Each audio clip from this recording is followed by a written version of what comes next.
ଦଶମ ସ୍କନ୍ଦ ଗୋପଲୀଳା ପ୍ରଥମ ଅଧ୍ୟାୟ।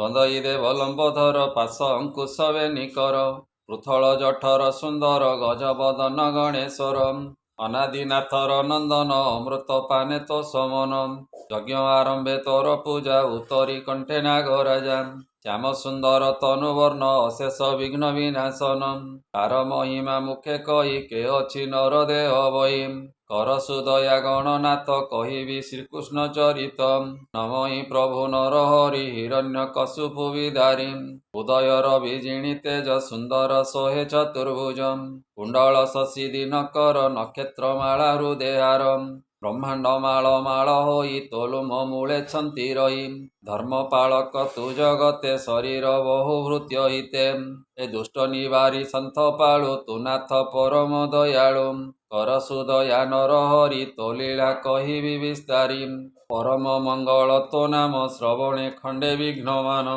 ବ୍ୟାସ କୁମର ପାଦ ଧରି କହେ ପରୀକ୍ଷ ଦଣ୍ଡଧାରୀ ଭମୁନି ହୋଇ ବାସଦଏ ମୋଚିତ ରହୁ ତୋର ପାଏ ଏ ପାଣ୍ଡବ କୂଳେ ମୋର ଜନ୍ମ ମୋହର ବନ୍ଧୁ ଭଗବାନ ଦ୍ରୋଣ କୁମର ବାଣ ତ୍ରାସେ ମରିବି କହିଗଲେ ବ୍ୟାସେ ତା ଶୁଣି ଜନନୀ ମୋହର ଶରଣ ଗଲା ଚକ୍ରଧର ଗର୍ଭେ ପଡ଼ିଲା ଆସି ବାଣ ମତେ ରଖିଲେ ନାରାୟଣ ତେଣୁ କୃଷ୍ଣର ମୋ ଶରୀର କିଣିଲା ସେବକ ମୁଁ ତାର ଚରିତ କର୍ଣ୍ଣେ ଶୁଣି ତରି ବିଭବ ତରଙ୍ଗିଣୀ ଏ ଶ୍ରୀକୃଷ୍ଣ ଲୀଳାର ଚରିତ ମୁଖ ପଙ୍କଜୁ ତୋର ଜାତ କର୍ଣ୍ଣ ଯୁଗଳେ ପାନ କରି ହେଳେ ତରି ବିଭବ ବାରି ପାଣ୍ଡବେ ଯାହାର ବିଶ୍ୱାସୁ ତରିଲେ କୁରୁ ବଳ ତ୍ରାସୁ ବସ୍ୟା ଚରଣେ ଜେନେ ଜଳ ହେଳେ ତରିଲେ କୁରୁ ବଳ ଯାହାର ଚରିତ ଗହନ ଧ୍ୟାନେ ଭାବନ୍ତି ମୁନିଜନ ଭବସାଗର ପରମାଦ ବିଷୟା ବିଷକୁ ଏ ଗଦ ଚାଣ୍ଡାଳୁ ବ୍ରହ୍ମ ଯାଏ ଲୋକ କେ ଶୁଣି ହୋଇବ ବିମୁଖ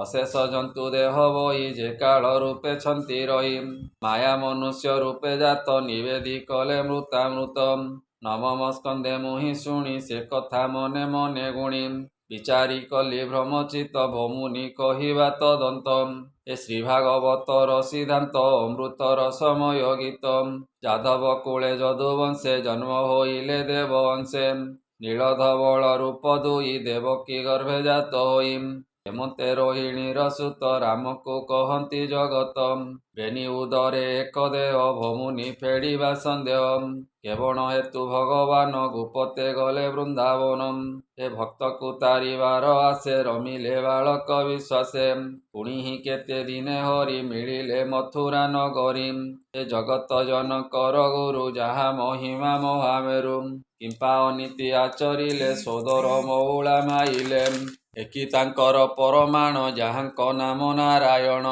ମନୁଷ୍ୟ ରୂପେ ହୋଇ ଜନ୍ମ କେତେ ବରଷ ଭୋଗ କର୍ମ ଯାଦବ ସଙ୍ଗତେ ବିହରି କେତେ କଳତ୍ର ଭୋଗ କରି ଏ ଆଦି ଯେତେ କଚରିତ ଭମୁନି କହି ତୋ ସଚିତ ଦେଖ ମରଣ କାଳ ମୋର ପ୍ରତ୍ୟକ୍ଷ ତେଜିଲି ଆହାର ହରିଚରିତ ସୁଧା ବାରି ତୋର ବଦନୁ ପାନ କରି ଏ ଜଗତ ସଂହାରିଣୀ କ୍ଷୁଧା ସେ ମତେ ନ କରଇ ବାଧା ଶୁଣି ରାଜାର ସାଧୁ କଥା ସେହି ପଣ୍ଡିତ ସାମରତା କୃଷ୍ଣ ଚରଣେ ଦେଇ ଚିତ କହନ୍ତି ଶୁଣ ଭାଗବତ ସାଧୁ ଚରିତ ତୋର ବୁଦ୍ଧି କୃଷ୍ଣ ଚରଣେ ଚିତ ଖେଦି ଗୋବିନ୍ଦେ ତୋର ମନ ଯେତେ ମୁଁ କହିପାରିବି କି ତୋତେ ଗୋବିନ୍ଦ ପ୍ରସଙ୍ଗ ବିଧାନ ହେଳେ ତାର ଇ ତିନି ଜଣ ଶ୍ରୋତାବକତା ଯେ ପଚାରି ଏ ତିନି ଜଣେ ଯାନ୍ତି ତରି ପାଦ ଗଙ୍ଗା ଜଳ ଜେନେ ତାର ଇ ସ୍ନାନ ପିଣ୍ଡ ଦାନେ ନାମ ମାତ୍ରକେ ପାପ ନାଶ ତେଣୁ ମୋଚିତ ପରକାଶ କହିବି କୃଷ୍ଣ ଲୀଳା ମାନ ରାଜନ ହୁଅ ସାବଧାନ ଅସୁର ବଳ ପାଦ ଭରେ ଭୂମି କମ୍ପିଲା ତୋରରେ ଭାରାରେ ଚଳି ନ ପାରଇ ଅଧରୁ ରୁଧିର ବହଇ ଦିନେକ ବିଚାରଇ ବସି କେ ମୋର ଶରୀର ଆଶ୍ୱାସୀ ଛାଡ଼ିବି ସଂସାର ଧାରଣ ବ୍ରହ୍ମାରେ ପଶିବି ଶରଣ ମାୟାସୁର ବିରୂପ ହୋଇ କାନ୍ଦଇ ଚଉଦିଗ ଚାହିଁ ବିଧାତା ନିକଟେ ମିଳିଲା ନିଜ ବେଦନା ଜଣାଇଲା ବିଧାତା ଶୁଣି ତା ବିକଳ ସଙ୍ଗେ ଘେନିଲେ ଦେବ ବଳ ଶଙ୍କର ହୋଇ ସର୍ବ ଆଗେ ମିଳିଲେ କ୍ଷୀର ସିନ୍ଧୁ ଲାଗେ ଜଳଧି କୂଳେ ଦେବଗଣ ଡାକନ୍ତି ରଖ ନାରାୟଣ ଅନେକ ଧ୍ୟାନ ସ୍ତୁତି କଲେ ହରି ସନ୍ଦେଶ ନ ପାଇଲେ ଅନେକ ମତେ କରି ଧ୍ୟାନ ବ୍ରହ୍ମା ପାଇଲେ ମନେ ଚର୍ଣ୍ଣ ଅନନ୍ତ ନ ଦେଖି ବିଧାତା ମନେ ପାଇଲେ ଗୁରୁ ଚିନ୍ତା ସମାଧି ବସିଲେ ତକ୍ଷଣ ଚିନ୍ତିଲେ ଶ୍ରୀକୃଷ୍ଣ ଚରଣ। ବ୍ରହ୍ମାର ଦେଖିଣ ବିକଳ କରୁଣା କଲେ ଆଦି ମୂଳ। ନିଦ୍ରାର ବେଳେ ନରହରି ସ୍ୱପନେ କହିଲେ ମୁରାରି।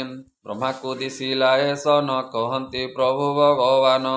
ଶୁଣ ବଚନ ମୋର ଧାତା ମୁଁ ଯେ ଜଗତ ପିତା ମାତା। ସକଳ ମୋହର ଭିଆଣ କେବଳ ଦେଲି ପରମାଣ। ମୋର ବଚନ ଶିରେ ଧରି ତୁ ଅଛୁ ଜଗତ ଆବରି।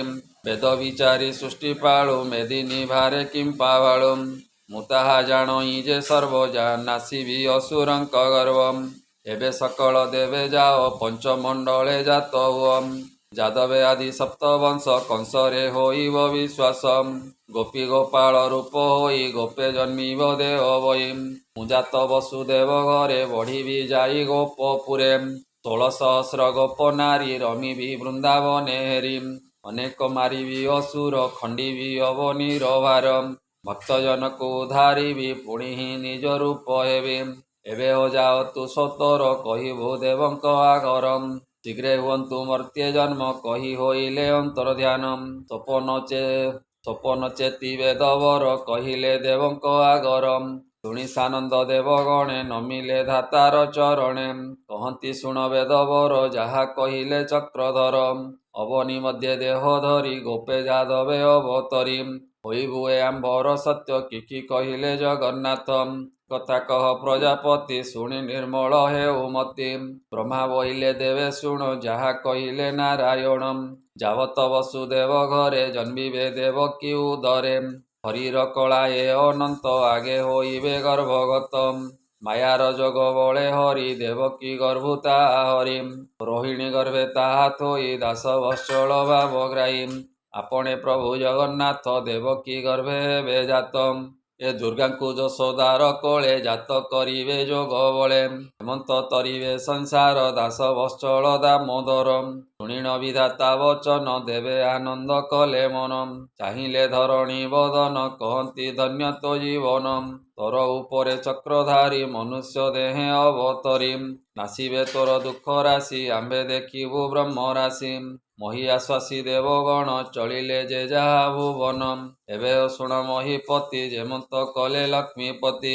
ହରିଚରଣେ ଦେଇ ଚିତ କହଇ ବିପ୍ର ଜଗନ୍ନାଥ। ଶ୍ରୀମଦ୍ଭାଗବତେ ମହାପୁରାଣେ ପାରମହଂସ୍ୟାଂ ସହିତାଂ ବୟାସିକ୍ୟାଂ ଦଶମ ସ୍କନ୍ଧେ ଦେବକ୍ଷୀରାର୍ଣ୍ଣବଗମନେ କୃଷ୍ଣ ପ୍ରସନ୍ନେ ନାମ ପ୍ରଥମ ଅଧ୍ୟାୟମ୍। बोल आनंदे कवार हरि हरि बोल।